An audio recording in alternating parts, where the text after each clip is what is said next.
Você ainda usa Float? Talvez você esteja certo. Olá pessoal, tudo bom? Meu nome é Daniel e no vídeo de hoje eu quero falar de uma propriedade do CSS que talvez esteja sendo um pouco mal interpretada ou mal entendida, tá? E essa propriedade é o float, bacana? Mas antes, deixa eu contar uma rápida história, tá? Quando eu comecei a trabalhar com internet, já faz alguns anos, os layouts que a gente fazia ainda era utilizando tabela, né? No começo, quando eu comecei a trabalhar, a gente utilizava tabelas para estruturar layout, né? Por quê? Porque a gente não tinha uma maneira fácil de fazer isso, tá? Então a gente criava uma tabela, colocava o menu superior, menu lateral, área do conteúdo e por aí vai, tá? Com o tempo, né, surgiram outras abordagens, por exemplo, o famoso tables na época, que foi uma revolução praticamente, tá? E consistia basicamente em não utilizar tabelas para gerar layout. Por quê? Porque a gente conseguiria utilizar as divs, né, os boxes, para estruturar o layout e trabalhar principalmente com a propriedade float, né? Eu poderia colocar um elemento flutuando à esquerda, flutuando à direita e por aí vai, tá? Então a gente utilizava basicamente divs naquela época com float, um pouco de position e por aí vai, tá? Mas eu me lembro de uma coisa que me marcou muito, tá? Quando começou a surgir esse novo termo, que na época não existia, o famoso tableless, ou seja, criar layouts sem tabelas, tinha gente que interpretou mal isso e encarou a tag table como praticamente um crime, um pecado, tá? E na verdade não é esse o intuito, tá? O que não deveríamos fazer é utilizar a tag table para alguma coisa que ela não foi proposta, né? Ou seja, para estruturar layout. Mas eu vi gente naquela época mostrando dados tabulares utilizando um monte de div e utilizando float, tá? Isso estava completamente errado. Por quê? Porque a tag table, ela sempre existiu para mostrar dados tabulares para o usuário. Nós é que entendemos errado e utilizamos a tag table para estruturar layout. Tá? E o mesmo acontece agora com o Float, né? A gente tem hoje o Flexbox e o CSS Grid que vieram para resolver um problema, assim, que a gente utilizava o Float para estruturar layout, e esses caras vieram para resolver um problema, deixou muito mais simples a nossa vida, tá? Mas não significa que se você usar a propriedade Float, você está cometendo um crime, está fazendo algo de errado. Nada disso. A propriedade Float do CSS, ela continua sendo válida, tá? Só que ela deve ser usada para quando você quer tirar um elemento do fluxo natural do documento e fazer os elementos que estão ao redor dela, né, ao redor do elemento que recebeu o float, esse conteúdo adjacente flutue ao redor desse elemento que recebeu a propriedade float, tá? Então eu quero mostrar para vocês algumas técnicas utilizando a propriedade float que ainda continuam válidas, tá? Então vamos lá, eu vou mostrar aqui para vocês no código e tá aqui, olha só. Tô com o meu Visual Studio Code aberto, bacana. E eu já criei uma pagininha aqui, já tenho um CSS já meio que pré-definido, bacana.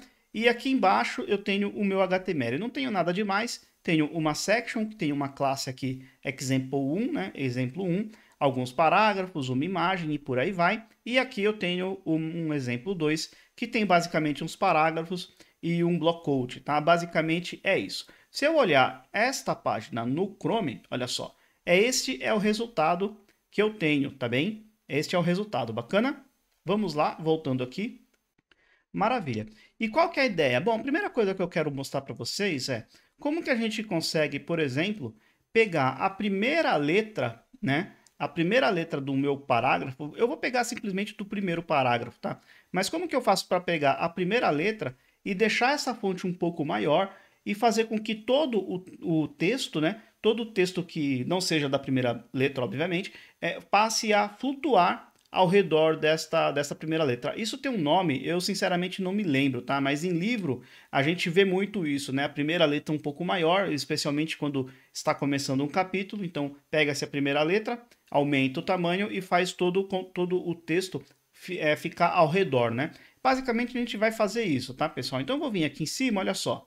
Example 1, eu vou criar aqui em cima uma outra regra aqui do CSS, bacana? Example 1, só que eu quero não todo, né? Eu quero só o primeiro parágrafo. Então, eu vou fazer o seguinte, p first child, bacana? E eu quero a primeira letra, então first letter, desse jeito, bacana?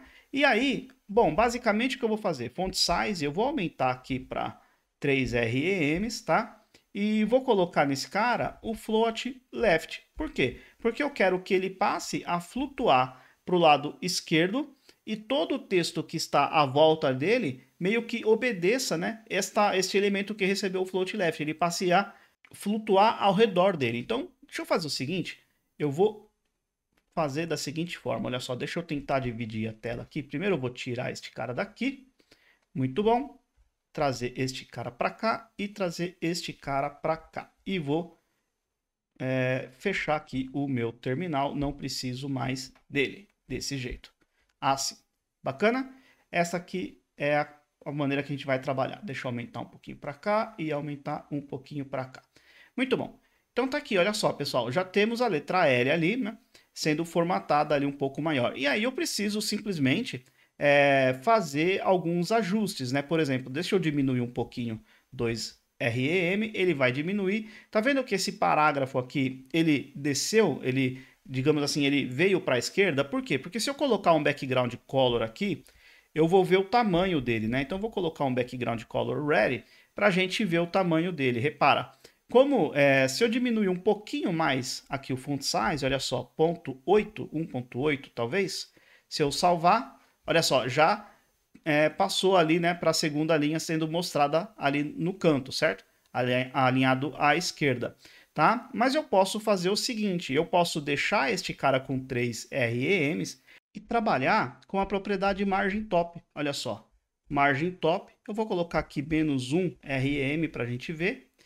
E tá lá. Subiu um pouquinho. Deixa eu fazer 1.5 talvez. 1.5. Olha só. Bacana? Vamos tirar a cor vermelha aqui para ver como ficou. E é isso aí. Bom, posso trabalhar com Font Family, né? Font Family. Desse jeito. Aqui eu poderia ter uma fonte do Google, por exemplo, ou qualquer fonte que eu possa utilizar, né, o Font Face, mas aqui eu vou pegar qualquer fonte do meu sistema aqui, vou pegar esta, deixa eu ver, esta daqui, bacana, é isso aí, pessoal. Bom, e aí é questão de ajustar, né, mas o fato é que se eu tivesse que fazer algo parecido com isso, dificilmente eu vou conseguir desenvolver isso sem a propriedade float, tá? Porque foi para isso que o float foi feito, para fazer com que todo o texto, né, nesse caso, todo o texto passe a flutuar ao redor do elemento que recebeu a propriedade float. Bacana? Agora, eu quero fazer basicamente a mesma coisa, só que com imagem, né? Então, imagina, se você estiver pensando em trabalhar com Flexbox, como que você faria para o texto se adequar à imagem? Ou seja, eu quero que essa imagem ela meio que mescle com o texto. Não tem jeito, né? A gente vai precisar da propriedade float, tá? Então, olha só, example 1, P, IMG. Aqui eu poderia ter usado classes, mas aqui eu parti para a simplicidade, tá bom? Então vamos lá. Basicamente o que eu quero fazer é colocar um float right agora, só para ficar diferente, tá? Então se eu fizer isso, olha só, pronto, já flutuou. Se eu aumentar ou diminuir aqui o browser, olha lá, todo o meu texto ele está ali se adequando à imagem, tá? Essa que é a ideia do float, bacana? Eu poderia também trabalhar com margem, então, por exemplo, margem. Vamos trabalhar com as 4 margens aqui. Então, 0 para topo, né?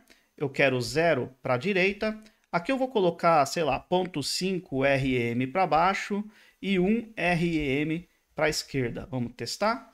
Deixa eu aumentar aqui a janela. É isso aí. Olha só, já ficou mais interessante, tá? Então, repara, sem a propriedade float, isso seria praticamente impossível da gente conseguir esse efeito aí. Bacana? E se eu quisesse agora, por exemplo, que esta imagem ela avançasse um pouco para a direita, porque se a gente for reparar aqui no body, repara que eu tenho uma margem aqui, ó, no próprio body, de 2 REM para cima e para baixo e 3 REMs para as laterais, né? Se eu aumentar um pouquinho aqui, por exemplo, para 4 e salvar, repara que ele aumentou aqui, né, o espaçamento na horizontal. Agora imagine o seguinte, digamos que a imagem eu quero que ela avance um pouco para fora do tamanho do body, tá? Como que eu posso fazer isso? Eu posso trabalhar com position relative, tá? Não tem problema nenhum. Então, olha só, position relative, ele até mostrou ali para mim, e eu vou colocar o que? Right com valor negativo, sei lá, 2, vamos colocar 2 REM.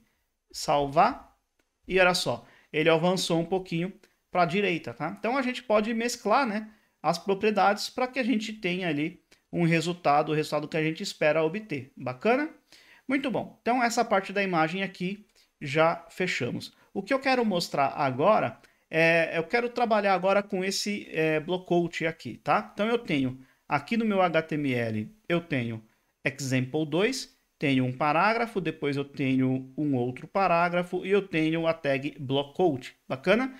O que eu quero fazer aqui, pessoal? Eu quero colocar, utilizando o CSS, um sinal aqui em cima, uma citação, né? As aspas, tá? Então eu quero colocar as aspas aqui, logo antes desse texto aqui, Lorem Y. Bacana?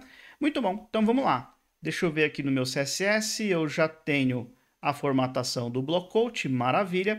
Então o que eu vou fazer agora é o seguinte, example 2, blocout, desse jeito.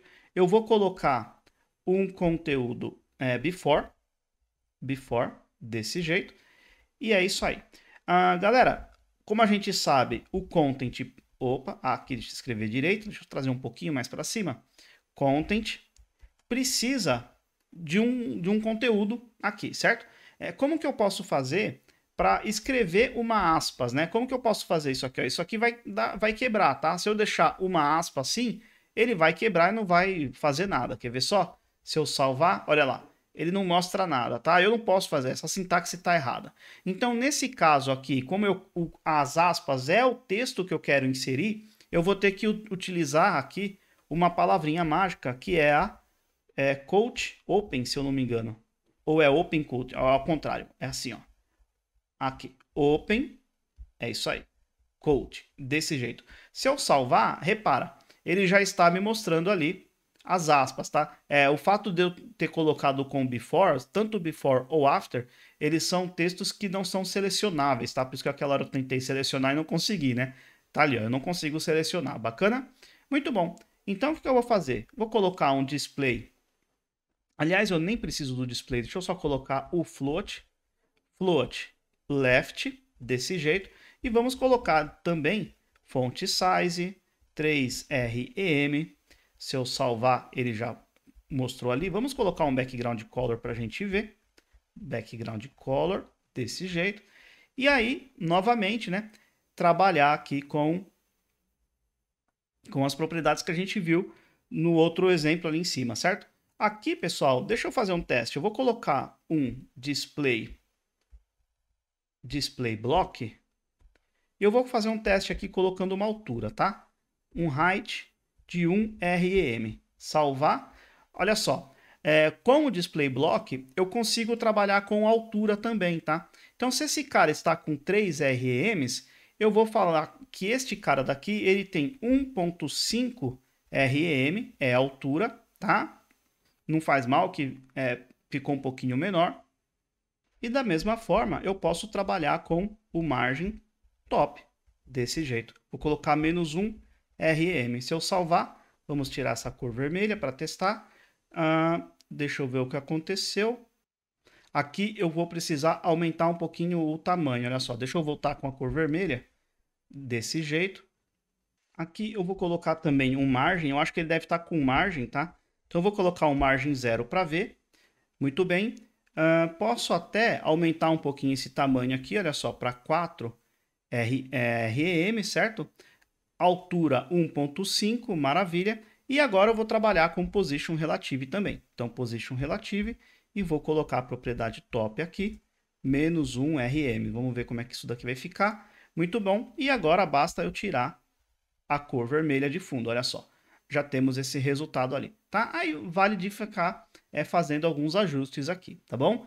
Mas o que eu queria falar não tem nada de errado você utilizar a propriedade float, né? Desde que você a utilize para o objetivo a qual ela foi criada, que é fazer com que esse elemento flutue e todo o elemento ao redor dele passe a flutuar, né? Ao redor do elemento que recebeu o float, né? O float, ele retira o elemento do fluxo normal do documento, tá? Essa que é a ideia. Ele vai retirar o elemento do fluxo normal do documento e todo o conteúdo que está à volta, que está abaixo do elemento com float, passa então a flutuar. Legal, pessoal? Então é isso. Espero que vocês tenham curtido o vídeo. Um grande abraço e até a próxima. Até lá!